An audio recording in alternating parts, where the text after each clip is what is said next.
చేయడానికి మరొక సాధన ఏమిటి? అధ చిత్తం మయి స్థిరం నశక్నోషి సమానం. అంటే నాలో చిత్తానికి స్థిరముగా నిలిపేటువంటి శక్తి లేకపోతే, సామర్థ్యం కనుక లేకపోతే, తత అప్పుడు అభ్యాసయోగేన మాం ఆప్తం ఇచ్చ. మాం ఆప్తం అంటే ఏంటి? మామిచ్ఛాప్తం అంటే ఏంటి? నన్ను పొందడాన్ని నువ్వు కోరుకోవచ్చు. అభ్యాస యోగం ద్వారా నన్ను పొందాలని నువ్వు కోరుకోవచ్చు. ఎప్పుడు ఇంతకు ముందులాగా మనసు బుద్ధి కనుక చూపించకపోతే ఈ అభ్యాసం చేస్తూ చేస్తూ నన్ను పొందవచ్చు. చూడండి, వెంటనే అలా కాకపోతే, ఎలా కాకపోతే, చిత్తమును స్థిరంగా నాలోని నిలిపి నువ్వు ఉండలేకపోతే, మనసు కాస్త అటు ఇటు పరిగెడుతూ ఉంటే, దిక్కులు చూస్తూ ఉంటే, దిక్కులు చూడడం అలవాటు కదా, ఎక్కడున్నా దిక్కులు చూడడం నుంచి విచిత్రం. అదే చచ్చడం. దేవుడి దగ్గర కష్టపడి దగ్గరికి వెళ్తా కానీ దేవుడి దగ్గరికి ఇంటి కూర్చొని కూడా అక్కడికి వెళ్ళి రాదు. నువ్వు వెళ్ళేది ఎందుకు? అంత కష్టపడి కొండ మీద దేవుడు చూడటానికి కదా. అక్కడికి వెళ్ళి ఇంకో దిక్కు ఎందుకు చూడాలి? విచిత్రం అదే. అది చాంచల్యం. అవునా? అందుకని 99% వాళ్ళకి మొదటి ఇందాక చెప్పిన సాధన కుదరదు. అందుకని అభ్యాస యోగం ద్వారా చేయాలి ప్రాక్టీస్. ఇక్కడ చూడండి, అభ్యాసం అంటే ఏంటి? ప్రాక్టీస్. అంతేనా? ఏం ప్రాక్టీస్ చేయాలి? ఏం ప్రాక్టీస్ చేయమంటారు? మనస్సును ఒక చోట నిలపడం అనేది అభ్యాసం. కానీ భగవంతుడు ఇక్కడ అభ్యాసం అనేది యోగంగా చెప్పాడు. అభ్యాసం అనేది ఒక యోగంగా చెప్పాడు. ఇంతకుముందు చాలా యోగాలు చెప్పాడు. సిద్ధ సిద్ధో సమభూత్వ సమస్తం యోగ ఉచ్యతే, యోగసు కర్మసు కౌశలం, తర్వాత దుఃఖ సంయోగ వియోగం, యోగ సంహితం, ఇలా చెప్పుకుంటూ వచ్చాడు. సన్యాస యోగ యుక్తాత్మ అని చెప్పాడు. ఇక్కడ అభ్యాస యోగం అంటే మనసు నిలపడానికి చేసేటువంటి ప్రయత్నం అభ్యాసం. విచిత్రం అదే. అభ్యాసం అంటే మనసు నిలపడానికి చేసే ప్రయత్నమే అభ్యాసం. మిగతావన్నీ ఏమిటి? దానికంటే ఇంకా విలువ. అవునా కదా? అంటే మనసు నిలపడానికి ప్రయత్నం చేయకుండా చేస్తే ఏ కర్మ చేసినా అది అభ్యాస యోగం కాదు. ఇప్పుడు పారాయణం చేస్తారండి. పారాయణం చేసినప్పుడు ఎంతమంది దాని మీద దృష్టి పెడతారు? ఎంతమంది పెడతారు? పారాయణం జరిగిపోతుంది, కానీ మనసు దాని మీదే పెట్టాలి కదా.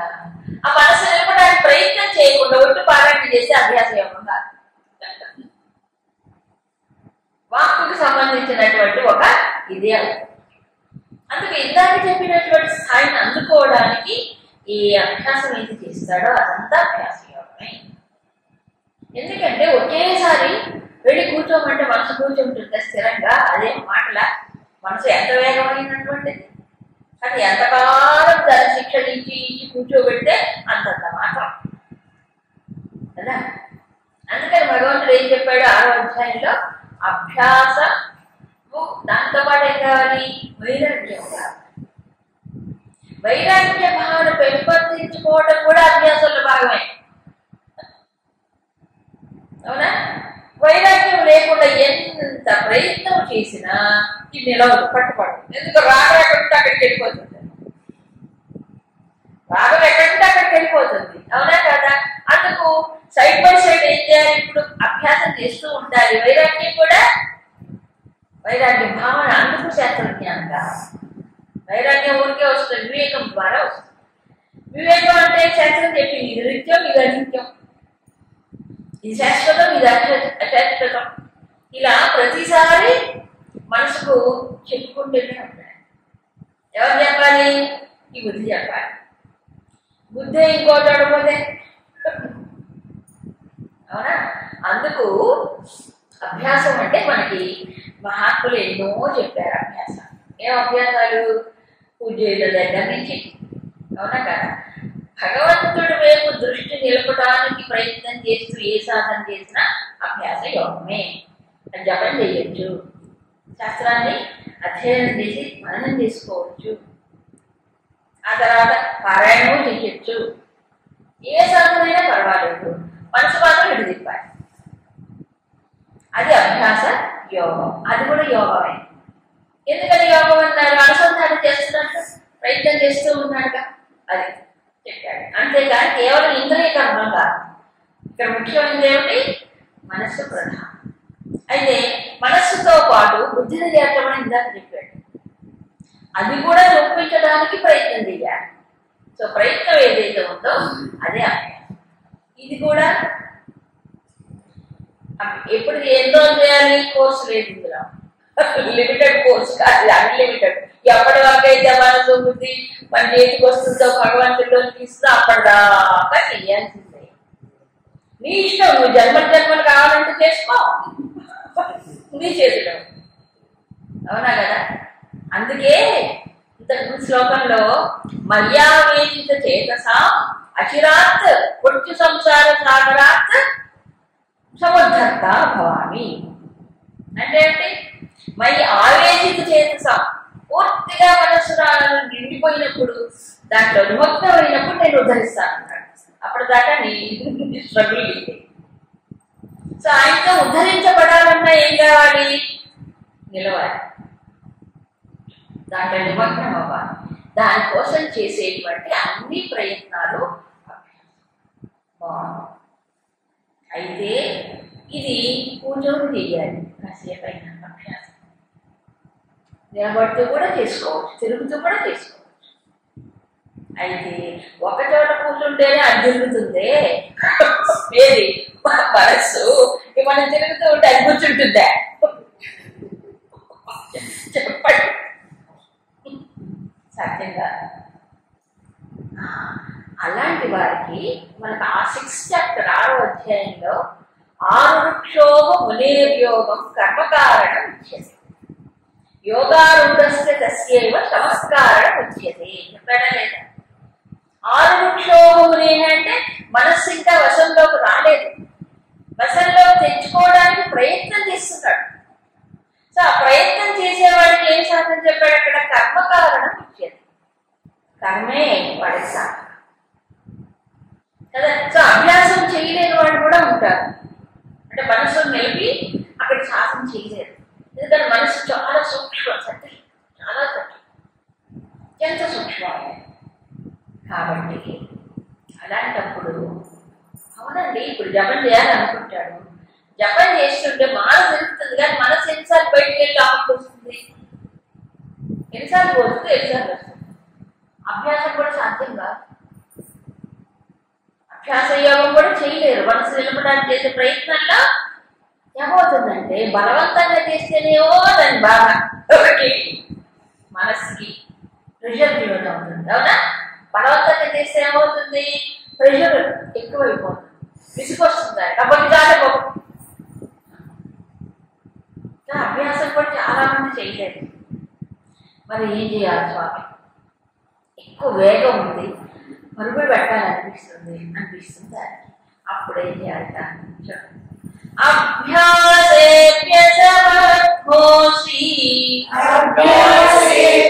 అభ్యాసేభ్యసమర్థోసి మత్కర్మ పరమో భవ మదర్థమపి కర్మాణి కుర్వన్ సిద్ధిమవాప్స్యసి. అభ్యాసే అపి అసమర్థః అసి అంటే ఈ అభ్యాస యోగం చేయడంలో కూడా నీవు అసమర్థుడివైతే, నీకు చేత కాకపోతే ఏం చేయమన్నాడు? మత్ కర్మ పరమోభవ అంటే నా కోసం కర్మను చెయ్యి. ఏం చేయాలి? నా కోసం చెయ్యి. మదర్థమపి కర్మాణి కుర్వన్యేవ అంటే నా కోసమే నువ్వు కర్మలు చేస్తూ ఉంటే సిద్ధిమవాప్స్యసి, నువ్వు సిద్ధిని పొందుతావు. నిజమేనా? నిజమే చెప్పాడు. నా కోసం నువ్వు కర్మల్నే నువ్వు సిద్ధిని పొందుతావు అంటే వెంటనే పొందుతాడా? వెంటనే పొందడు, గ్రాడ్యువల్గా ఇప్పుడు కొంతమంది చెప్తారు, ఇవాళ వైకుంఠ ఏకాదశికి చెప్పుకున్నాం,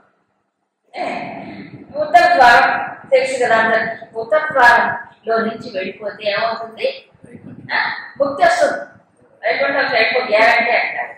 శాస్త్రాల్లో, పురాణంలో, ఇతిహాసంలో ఖచ్చితంగా వెళ్తారు అంటాడు. మరి లక్షల మంది వైకుంఠ ద్వారం వెళ్ళిపోతారు, అందరూ ముక్తి వచ్చిందా? వచ్చిందా? విఐపీలు కూడా వెళ్ళిపోతుంటారు, మామూలుగా వెళ్ళిపోతుంటారు, అవునా కదా? ఇప్పుడు దాన్ని వెళ్ళగానే ముక్తి వస్తుందా? అయ్యో శాస్త్రం చెప్పింది కాదంటారు. మరి ఎంతమంది ఈ పాటికి అందరూ ముక్తి వచ్చి అందరూ ఇదైపోవాల్సిందే. మరి ఎవరికి వచ్చినట్టు దాఖలాలు లేవే లేదు కదా, అవునా కదా? మరి ఎలా శాస్త్రంలో ఒక విషయం చెప్పారంటే అది సామాన్యుడైనటువంటి వాడికి ఒక భక్తి కుదరటానికి, శ్రద్ధ పెరగటానికి చెప్తారు, అవునా కాదా? కానీ నిజానికి ఒక చిన్న క్వశ్చన్ మనం వేసుకుంటే, అంటే తరించాలని వాడు ఉంటే కదా రావడానికి, తరించాలని కానీ మోక్షం పొందాలనే కాంక్ష ఉందా? అసలు మోక్షత్వం ఉందా? మోక్షత్వం ఉంటే కదా మోక్షం వచ్చేది. మోక్షత్వం లేకపోతే మోక్షం ఎక్కడి నుంచి వస్తుంది చెప్పండి? మరి శంకరాచార్య ఇంత కష్టపడి ఇన్ని శాస్త్రాల్లో, అద్వైత గ్రంథాలన్నింటిలో ఏం చెప్పారు? వివేకము, వైరాగ్యము, సుగంధమార్షక సంపత్తి, మోక్షత్వం అంటారు. ఎప్పుడు కావాలి మోక్షత్వం? వివేక వైరాగ్యాలు లేకపోతే పోదా కదా. కాబట్టి ఒక భౌతికమైన ప్రదేశంలో వచ్చినంత మాత్రం చేత ముక్తి ఎలా వస్తుంది? మరి ఆలోచిస్తే నాకు అవునా కదా? అసలు కోరికే లేకపోయి, మోక్షం కావాలి కోరికే లేకపోయి స్వామి దగ్గరికి వెళ్ళి లిస్ట్ చదువుకోవడం మొదలు పెట్టారు. డిమాండ్ లిస్ట్ అంటారు స్వామికి, డిమాండ్ లిస్ట్ అంటారు, అదే చదువుకుంటాడు. మోక్షం కావాలని అడిగాడు ఎప్పుడైనా దేవుడిని? అడగదు. ఆ కోరికే లేదు, ఎట్లా వస్తుంది చెప్పండి మరి? అందుకే అంతరార్థాలు కావాలి. ఉత్తర అంటే ఏంటి? ఉత్తర ధరించి వెళ్ళాలనేటువంటి ఈ ప్రాపంచికమైనటువంటి బంధాలు ఏవైతే ఉన్నాయో, ఈ జీవుడుగా కట్టి పడేస్తున్నాయో, వీటిని అధిగమించాలి, వీటిని దాటాలి అనేటువంటి ఇచ్చ కలగటమే ఉత్తర ద్వారం. సాధనలో కలగాలి, అదే ఉత్తర ద్వారం. అది కలిగినప్పుడు ఉత్తర ద్వారం తెచ్చుకుంటాం, అవునా కాదా? అది కలుగుతుందనేది ఎవరికి వాడు టెస్ట్ చేసుకోవాలి. నిజంగా నాకు ధరించాలనుందా? మనసుని ప్రశ్నించుకోవాలి. స్వామి వివేకానందుడు చెప్తారు, ఎప్పటికప్పుడు మనసుని మనమే ప్రశ్నించాలి. నీకేం కావాలి? నీకేం కావాలంటే ఏం చెప్తుంది అది? ఇగో నాకు ఇప్పటికిప్పుడు కాఫీ కావాలంటే, తర్వాత సంగతి చూద్దాం. ఇమ్మీడియట్ ఏదో అదే చెప్పుకుంటుంది. అది ఏదో ఇమ్మీడియట్ నీడ్ కావచ్చు, ఇంకేదన్నా కావచ్చు, అవునా కదా? కాబట్టి మోక్షం పొందాలని కోరిక రావటమే, ఆ మోక్షత్వం కలగటమే ఉత్తర ద్వారం. సో నేచురల్ గా వచ్చినప్పుడు తీవ్రమైన మోక్షత్వం వెళ్ళిపోతాడు, దాటిపోతాడు, ఇక్కడ నిలవడు. అది ఉత్తర ద్వారం. అంతేగాని దూరిపోతే ఎక్కడో అట్లా ఏమీ రాదు. అయితే ఇక్కడే అన్ని దేవాలయాల్లో సోషల్ గా అరేంజ్ చేసి డెకరేట్ చేసి పెడుతుంటారు, దాన్ని దూరిపోతుంటారు. దీనిపై ముక్తి వచ్చింది అనుకుంటే అంతకంటే ఫన్నీ థింగ్ మరొకటి లేదు. అందుకు అభ్యాస అంటే మనసు నిలపడానికి చేసే అభ్యాసానికి కూడా సామర్థ్యం లేకపోతే ఏం చేయాలి? మత్కర్మ పరమోభవ. అదే ఆరుక్షోహమునేహ యోగం కర్మయోగం. అందుకే మత్కర్మ పరమోభవ అన్నారు. అంటే నా కోసం పని. దానికి ఎప్పుడైనా ఏమన్నారు? ఈ దేవుడి పని, ఇది నా పని. అవునా అవునా కదా? జనరల్ ఇదే ఉంటుంది. దేవుడి పని కాసేపు, మన పని 24 hours. మీకంటే అంతా మన పని. దేవుడి పని ఏదో మామ అనిపించుకోవాలి, కాసేపు. కానీ ఇక్కడ అలా చెప్పలేదు. మత్కర్మ పరమోభవ అంటే నా కోసమే పని చేయాలి. అంటే ఏంటి? ఇక నీ కోసం చేయడం అనేది భావన తీసే. రెండు ఈ డివిజన్ ఉండకూడదు. అంటే ఏంటి? సోకాళ్ళు నా కోసం నేను చేసుకుంటున్నాను అనుకుంటున్నాను కదా, ఆ భావం తీసేయాలి. మరి ఎవరికి? ఎందుకంటే భగవంతుడు ఎక్కడో లేడుగా. ఎక్కడున్నాడు? లోపలే ఉన్నాడు. అంతర్యామి ఉన్నాడు. అంతర్యామిగా లోపల పరమాత్మ ఉన్నప్పుడు మరి ఆహారం వేసినా ఎవరి కోసం? ఆయన కోసం. ఎవరి కోసం? మన యజ్ఞాలు ఎన్నో రకాల 12 రకాల యజ్ఞాలు చెప్పారు 4వ అధ్యాయం చెప్పలేదా? సో ఇంద్రియ విషయాలు ఇంద్రియాలతో సమర్పించడం కూడా ఓ యజ్ఞం చెప్పారు. చెప్పారా? సో ఈ రకంగా చూస్తే భగవంతుడి కోసమే ఇదంతా. అందుకే గోవిందేటి సదా స్నానం, గోవిందేటి సదా జపం, గోవిందేటి సదా అన్ని సదా సదా అంటే గోవింద గోవింద గోవింద.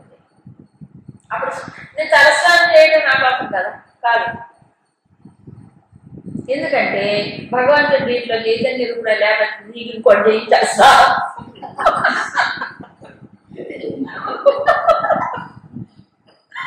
అవునా కాదా? చైతన్యం లేదు, అప్పుడు శవం అయిపోతుంది, ఇంకోటి చేయించాలి. సో ఇక్కడ ఉన్నట్టు దేవుడు దేవో దేవాలయ ప్రోక్త జీవో దేవ సనాతన. ఎక్కడున్నాడు? ఈ దేవాలయం. ఇది దేవాలయం. ఎందుకు?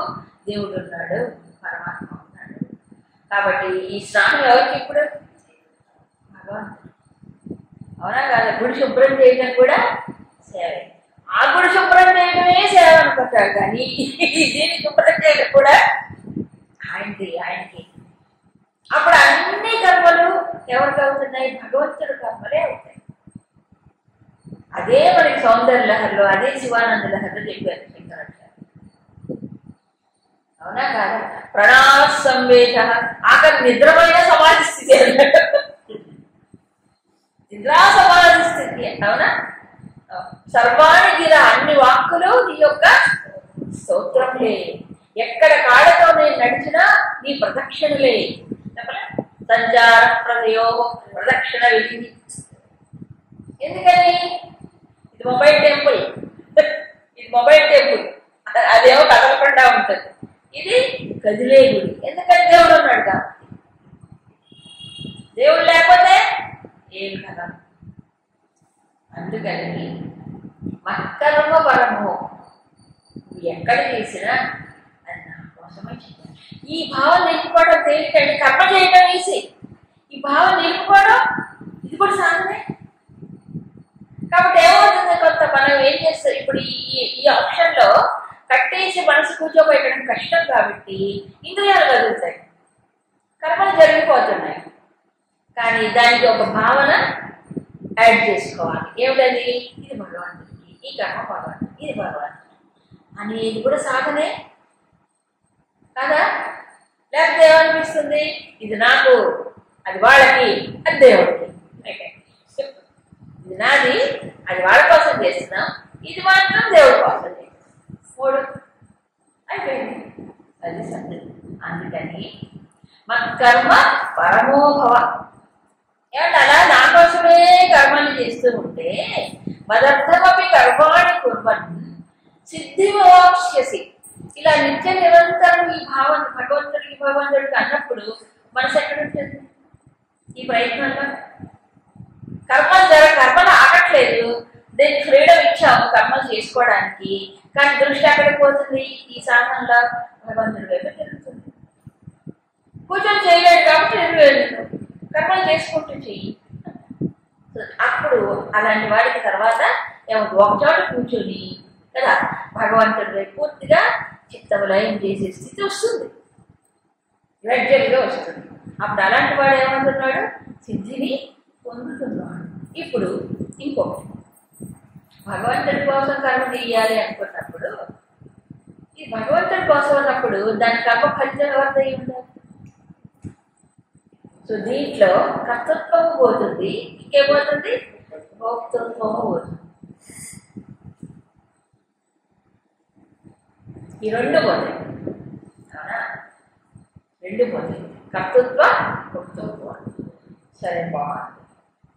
అది కూడా నేను చేయలేను, నాకు సాధ్యం కాదు.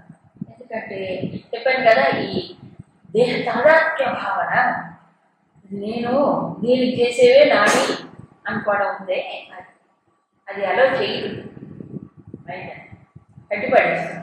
అప్పుడు ఏం చెయ్యాలి అని అంటే తర్వాత శ్లోకంలో చెప్తారు. అథైతదప్యశక్తోసి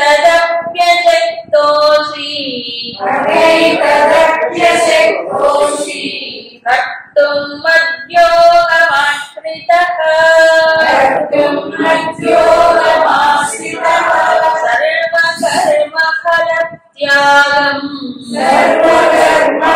సర్వకర్మఫలత్యాగం తతః కుర్యాదాత్మవాన్ అథ ఏతత్ అపి కర్తుం న శక్తః అసి. అంటే ఇది కూడా నీవు చేయలేనటువంటి స్థాయిలో, చేయలేనప్పుడు ఏది నీ కర్మలన్నీ చేసుకుంటూనే కర్మలు నా కోసం చెయ్యి, నా కోసమే కర్మలు చెయ్యి. స్వామి నీ కోసమే కర్మలు చేస్తే మా కోసం ఎప్పుడు ఈ మనస్సు తొందరగా ఆ స్థాయికి ఎదగలేదు. ఎప్పుడు మా కర్మలు ఎప్పుడు అన్ని నీ కోసం చేసి నాటకం చేసుకో అని అడుగుతుంది. అందుకు ఇది కూడా నువ్వు చేయలేకపోతే మద్యోగం ఆశ్రిత, పోనీలే నీ కోసం నువ్వు చేసుకో పని, ఎవరొద్దన్నారు. ఇంకా చిన్నపిల్లలు వచ్చినట్టు చేసుకోవాలి. ఆ తేడా అన్ని భగవంతుడికి అని ఒప్పుకోదు. అందుకని సరే నీకు ఈ పని నాకు ఈ పని చేసుకో, కానీ ఒక్క పని చెయ్యి. ఏమిటి? సర్వకర్మ ఫల త్యాగం తతః కురు యథాత్మవాన్. దీనికి కూడా యథాత్మవాన్ అంటే ఏంటి? ఎంతో ప్రయత్నంతోనే నువ్వేం చేయాలి? నీవు నా కోసం చేసినా నీ కోసం చేసినా కర్మఫలాలు మాత్రం ఏం చేయాలి? త్యాగం. చూసారా? నా కర్మ నీ కర్మ పోనా తేడా, నా కోసమే చేయలేదు, నా కర్మలు నేను చేసుకోవాలనుకున్నాను, ఓన్లీ నీ కోసం చేసుకోను. ఆయన చెయ్యి, ఎవరు వద్దన్నారు? కర్మఫల త్యాగం మాత్రం చెయ్యి, పట్టుకో. ఎందుకంటే బంధించేది ఏమిటి? కర్మఫలం నేను ఎప్పుడైతే ఆశిస్తాను అదేం చేస్తుంది? చుట్టుకుంటుంది. కోరుకుంటున్నాను కదా, నేను కోరుకుంటున్నప్పుడు అది నన్ను చుట్టుకోదా? నేను పట్టుకుంటే అది చుట్టుకోదా? మరి కర్మఫలం త్యాగం చెయ్యి. చూసారా? 4వ మెట్టు ఏది? కర్మఫల త్యాగం 4వ మెట్టు. ఇది కూడా చేయలేరు. ఇది కూడా ఎందుకంటే ఓ పూజ ఓ వ్రతమో ఏది చెప్పుకుంటే సంకల్పం ఇంత పెద్ద చదువుకోవడానికి మొదలెట్టింది కదా. కర్మఫల త్యాగం ఎక్కడ చేస్తాడు? చేయలేరు. అవునా కదా? ప్లస్ అడ్వర్టైజ్మెంట్ అంతా అదే, ఇది చేస్తే ఇది వస్తుంది, అది చేస్తే ఇది వస్తుంది, అందరూ చెప్పేది అదే. అవునా? కామ్య కర్మలే చెప్తారు ఎవరైనా ప్రమోట్ చేసేది అదే. మొత్తం సొసైటీ అంతా అలాగే, ఈ రకంగా ఎవరు చెప్పరు. అవునా? కర్మఫల త్యాగం, కర్మఫల త్యాగం, కర్మఫలాన్ని ఆశించకుండా చేయని కర్మయోగం అవుతుంది. చూసారు? ఇప్పుడు చెప్పింది ఏమిటి? ఇప్పుడు కర్మయోగం, సర్వకర్మ ఫల త్యాగం. సో ఫలితమును త్యాగం చేయవయ్యా, నీకోసమే చేసుకో. ఇది కూడా మైండ్ ఒప్పుకోదు. నా కోసం చేయమని, నా కర్మలు చేయమంటున్నావు, నా కోసం నేను చేస్తున్నప్పుడు అప్పుడు ఫలితం నాకు రావద్దా అంటుంది మైండ్. అంటే కర్మయోగానికి కూడా ఎవరు సిద్ధంగా ఉంటారు. ఎందుకు? కర్మ ఫలితం ఆశించే చేస్తున్నాడు. కర్మయోగం ఎలా అవుతుంది? కర్మయోగంలో అది లేదుగా. కర్మని యోగంగా మలుచుకోమంటారు. నువ్వు ఏ కర్మ చేసినా, అందుకే మై సర్వాణి కర్మాణి సన్యస్య అధ్యాత్మ చేతసా.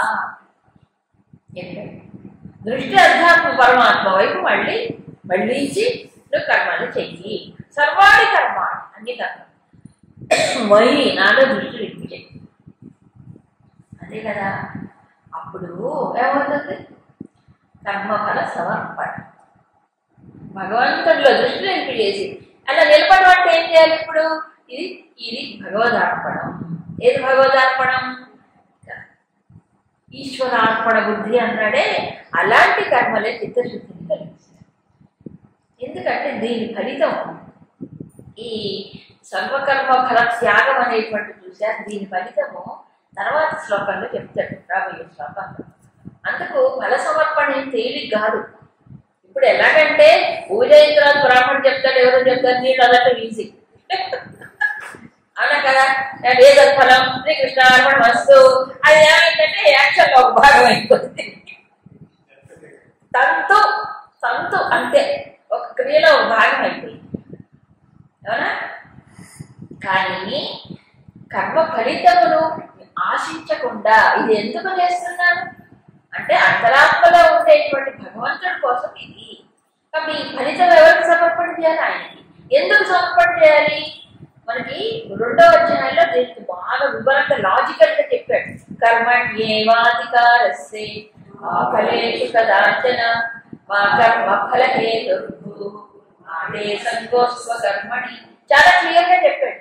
నీ కర్మ ఫలితం మీద అధికారం లేదు, కర్మ చేయడంలోనే ఉంది. నీకు అధికారం లేనప్పుడు ఎందుకు కోరుకుంటావు? చేయడంలో ఉంది కానీ చెయ్యి, కానీ ఫలితంపై నీకు అధికారం లేదు కానీ కోరుకోవద్దు. నువ్వు కోరుకుంటే అట్లా స్వామి, కోరుకోపోతే ఎలా? కోరుకుంటే బంధింపబడతావు. అవునా కదా? కోరుకుంటే అందుకని దానిపై దృష్టి పెట్టద్దు. ఇది చాలా అర్థం చేసుకొని చెయ్యాలి. మా దేశం కోసం కర్మని ఆ ఫలితం నాకు రాకపోతే నేనేం చేయాలి అనుకోకూడదు, నువ్వు చెయ్యాలి. కాబట్టి ఎంత కన్విక్షన్ అంటే ఇది చేయగలడు ఉండాలా? ఇంటలెక్చువల్ గా చాలా కన్విన్స్ అవ్వాలి ఈ ఏది కర్మయోగ అనే దాని గురించి. సో కర్మయోగం అంటే అందుకే గురుదేవులు చెప్తారు, వివేకవంతుడు మాత్రమే కర్మయోగాన్ని ఆచరించగలరు. అవివేకి ఆలోచించలేడు. కాబట్టి ఏం ఫలితం మీద దృష్టి పెట్టుకొని చేస్తాడు. కర్మ ఫలితాన్ని నువ్వు ఎందుకు అక్కడ వదులుకోవడం అంటే ఒకటండి, ఎందుకంటే కర్మ చేసిన ఫలితం రాకుండా ఉంటుంది కదా. అందుకే భగవంతుడు మా అంటే కర్మ ఫల హేతుర్భూః ఆ స్టేట్మెంట్ బాగా అర్థం చేసుకోవాలి. కర్మ ఫలితానికి నువ్వు కారకుడవు కావద్దు. కోరుకుంటే కారకుడు అవుతావు, నువ్వు కారకుడు కావు. కోరుకో, వచ్చేది వస్తుంది, రాకుండా పోదు. వచ్చేదాన్ని ఎందుకు కోరుకోడు? తెలివి తక్కువడా? ఇప్పుడు ఎవరైనా నాకు బెడక మీ తలక కావాలని కోరుకుంటాడా? ఉంది కదా. నీకు నువ్వు కర్మ చేస్తే ఫలితం రాకుండా ఉంటే అది వస్తుంది కదా. వస్తున్నప్పుడు నువ్వు ఎందుకు కోరుకోవడం? అవునా కదా? మరి నువ్వు కోరుకుంటే నీకు బంధం అయిపోయింది, అందుకని కోరుకోవద్దు. సమర్పణ చేయాలి. కోరుకోకుండా ఉండదు కాబట్టి సమర్పణ. చూసారా?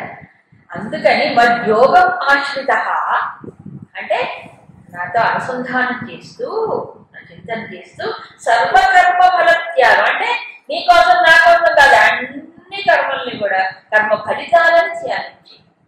ఇది యోగమే, ఇది పెద్ద యోగం.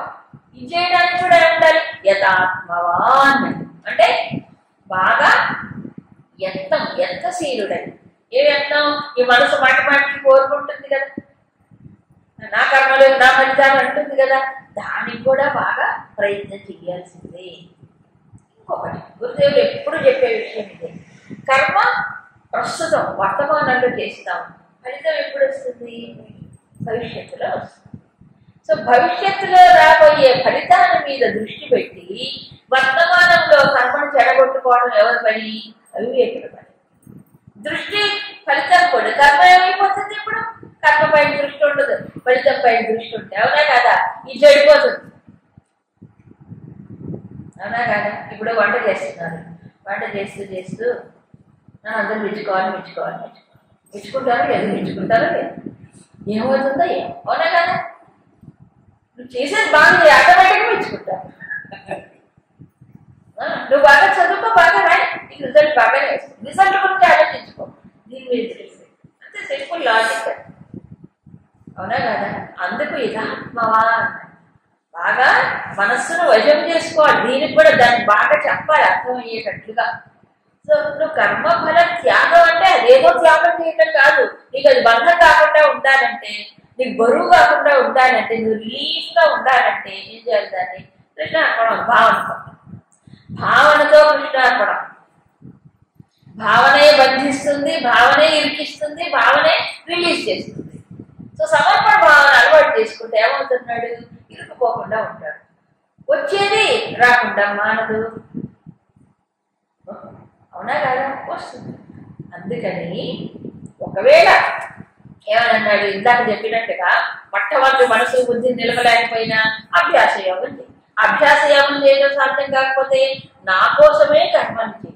నా కోసమే కర్మలు చేయడం సాధ్యం కాకపోతే నీ కర్మ కూడా చేసుకో, నీకోసమే చేసుకో, నీకోసమే చేసుకో, కానీ ఫలితం మాత్రం నాకు సమర్పణ. ఇది కూడా కష్టమే కొంతమంది. ఎందుకు కష్టం? నా కోసం చేసుకుంటే నాకు కాకుండా ఫలితం ఆయనకేంటి ఇచ్చేది? అందుకు కాస్త వివేకం కావాలి. ఏం కావాలి? కర్మయోగ ఆచరణకు వివేకం కావాలి. కేవలం స్వార్థం స్వార్థం స్వార్థం అనుకునేవాడే కర్మయోగం కూడా అట్లా చేయలేడు. ఇప్పుడు 4 ఛాన్సెస్ ఇచ్చాడు భగవంతుడు. ఇంతకంటే దిగి చెప్పలేడు ఆయన.